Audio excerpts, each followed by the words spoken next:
परम महाशांति है। सभी बेहद की आत्माओं को, विश्व कल्याणकारी, विश्व सेवाधारी बच्चों को, विश्व परिवर्तक आत्माओं को याद प्यार बेहद की विश्व सेवाधारी माँ का दिल से याद प्यार और नमस्ते। आज मैं पहले वाणी पढ़ूंगी और फिर बाद में 1-2 मिनट के लिए योग कराऊंगी। अव्यक्त, अविनाशी, अनमोल खजाना दिया है बाप ने। अव्यक्त बाप ने। अव्यक्त बाप कौन है? ये वाणी चलाने वाला बाप कौन है? वाणी चलाने वाला बाप जैसे छोटू राम है, तो छोटू राम ने नानू राम के द्वारा गुलजार दादी के अंदर वाणी चलाई है, तो गुप्त हो गया ना बाप। अव्यक्त माना गुप्त, जो दिखाई नहीं देता। तो अविनाशी और अनमोल खजाना दिया है। अविनाशी, जिसका कभी विनाश नहीं होगा, उससे मिलने वाले अपार सुख का हम कैसे वर्णन करें। आत्मा के लिए उस खजाने में सर्व प्राप्तियां समाई हुई है। इन अव्यक्त महावाक्यों को देखो, फिर आ गया। इन अव्यक्त महावाक्यों को जो चलाने वाला है वो अव्यक्त है, वो किसी को पता नहीं है कौन है। इन अव्यक्त महावाक्यों को पढ़ते पढ़ते अथवा सुनते सुनते ही आत्मा को ऐसा अनुभव होता है कि वह देह से न्यारी, क्या कितना अच्छा महावाक्य है। ऐसा अनुभव होता है कि वह देह से न्यारी और शांति से शीतल हो रही है। और साथ ही साथ उसे यह भी अनुभव होता है कि उसके प्रकाश और शक्ति में वृद्धि होते होते उसकी स्थिति ऐसी बनती जा रही है जिसमें उसे एक अनोखा हर्ष, आह्लाद, उल्लास और दिव्यता का अनुभव हो रहा है। दिव्यता माना जो 5 तत्वों से परे का जो वो अनुभव हो रहा है। 5 तत्वों का नहीं। 5 तत्वों में तो कभी भी शांति भी नहीं है, उत्साह भी नहीं है और दिव्यता भी नहीं है। दिव्य माना पारलौकिक, बेहद की दुनिया, उसका अनुभव हो रहा है। चाहे आसपास के वातावरण में लोग बैठे भी हों और चहल पहल भी हो रही हो, परंतु महावाक्य को पढ़ते पढ़ते उसे एकांत और मधुर अवस्था का आभास होता है, जिसमें वह समा जाना चाहता है। कितने अच्छे महावाक्य, जिसमें वह समा जाना चाहता है। कलयुग के इस दौर में माया का प्रभाव प्रबल है, परंतु निश्चय जानिए कि इस अव्यक्त वाणियों में दुर्लभ आत्मा को भी इतनी शक्ति का वरदान देने की क्षमता है कि वह माया के वार और सफलतापूर्ण रीति से सामना कर सके। माया का कोई भी रूप ऐसा नहीं है जिससे छुटकारा पाने के लिए इन वाणियों से हल और बल मिलता है। माया का कोई भी ऐसा रूप नहीं है जिसके लिए इन वाणियों के अंदर हल और बल मिलता है। मनुष्य आत्माओं के ऐसे संस्कार जिनसे उसे अशांति मिलती हो, इन अव्यक्त वाणियों के अध्ययन से मिटने शुरू हो जाते हैं। तो देखो वाणी कितनी कमाल की है। क्या इन अव्यक्त वाणियों के अध्ययन से मिटने शुरू हो जाते हैं, कैसे भी कड़े संस्कार हों। इतना बल और हल है वाणी के अंदर। वाणी के अंदर क्या है? बल और हल। वास्तव में इन अव्यक्त वाणियों से एक नया जीवन मिलता है। तो नया जीवन कौन सा है? नया जीवन जो दिव्य अविनाशी बाप से दिव्य जन्म मिलता है और दिव्य जन्म जीवन मिलता है, नया जीवन मिलता है। ऐसा अनुभव होता है कि आत्मा का जो अनादि निर्मल स्वरूप, अनादि माना जो निराकारी अवस्था में जब आत्मा जन्म लेती है, वो अनादि स्वरूप क्या है? शांत, बेहद शांत और निर्मल स्वरूप पर शांत स्वधर्म है। आत्मा उसमें स्थित हो गई है। पुराने जीवन के स्मरण ओझल और अतीत में विलीन हो जाते हैं। देखो इतना अच्छा महावाक्य है। पुराने जीवन के स्मरण ओझल और अतीत में विलीन हो जाते हैं। शरीर सहित सब कुछ विलीन हो जाता है और नए स्वर्णिम सुमत स्वच्छ जीवन के स्मरण उभरने लगते हैं और आत्मा वो त्यागी, तल्लीनता और तृप्ति देते हैं।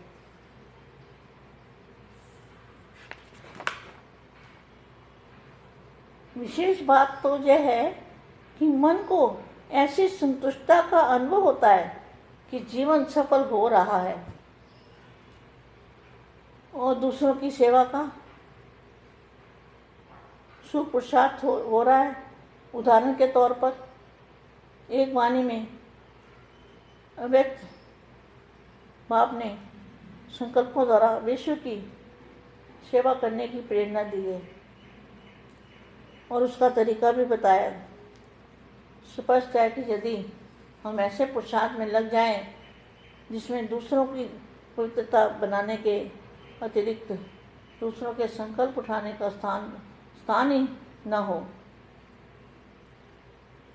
कोई भी नेगेटिव संकल्प के लिए स्थान ही ना हो, इसमें अपनी भी द्रुत गति से उन्नति होगी और दूसरों को भी शांति एवं शुद्धि देने का रूप सेवा से आशीर्वाद भी मिलेगा।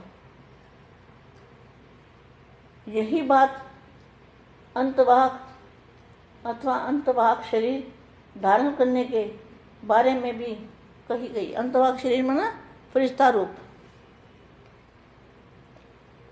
आप जिसकी चाहो कहाँ भी बैठे बैठे अव्यक्त स्वरूप धारण करो, आँख बंद करके, और जहाँ भी जाना चाहो जिस भी आत्मा पर आप रेत डालोगे उसकी सेवा कर सकते हो।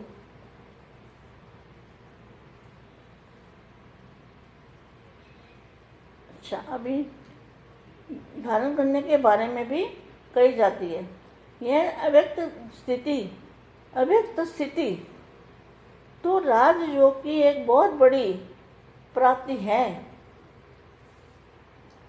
अंतवाहक शरीर अथवा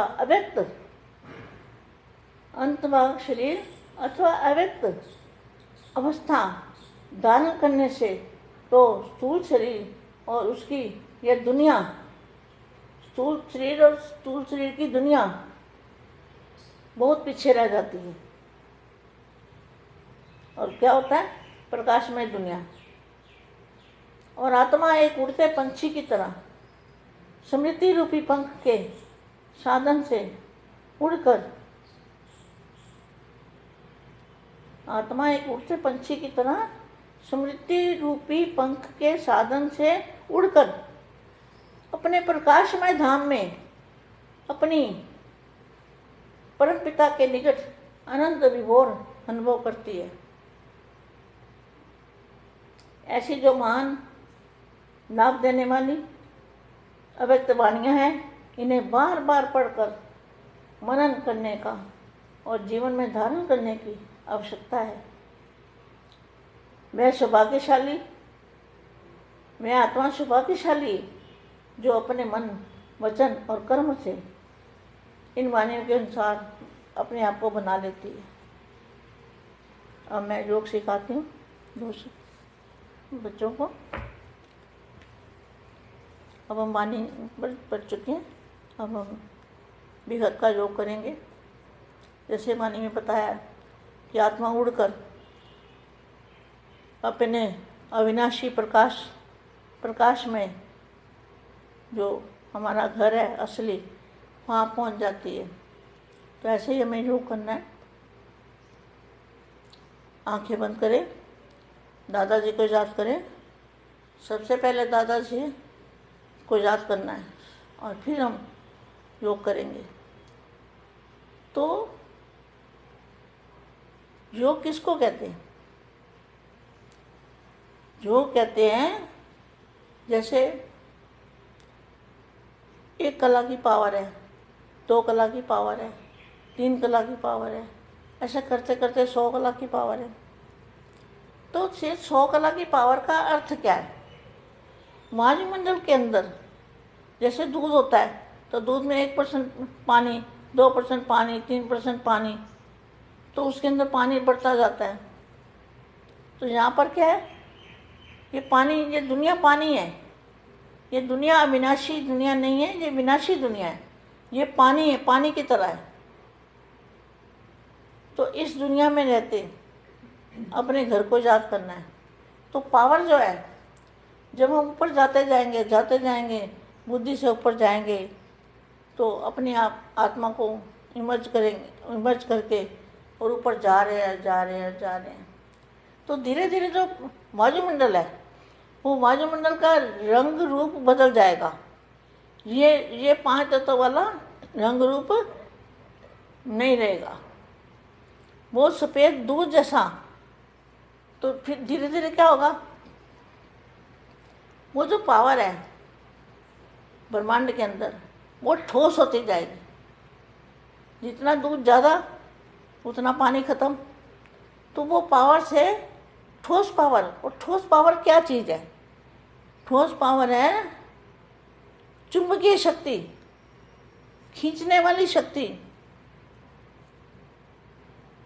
हमारा परिवर्तन करने वाली शक्ति, हमारे देह का परिवर्तन करने वाली शक्ति। वो तो था, उसमें तो पानी का नाम निशानी नहीं है। वो तो सिर्फ प्रकाश की दुनिया है, सिर्फ प्रकाश और कुछ नहीं। तो वो प्रकाश की दुनिया को हम जितना याद करेंगे, देखो बेटे, डिले इज डेंजर।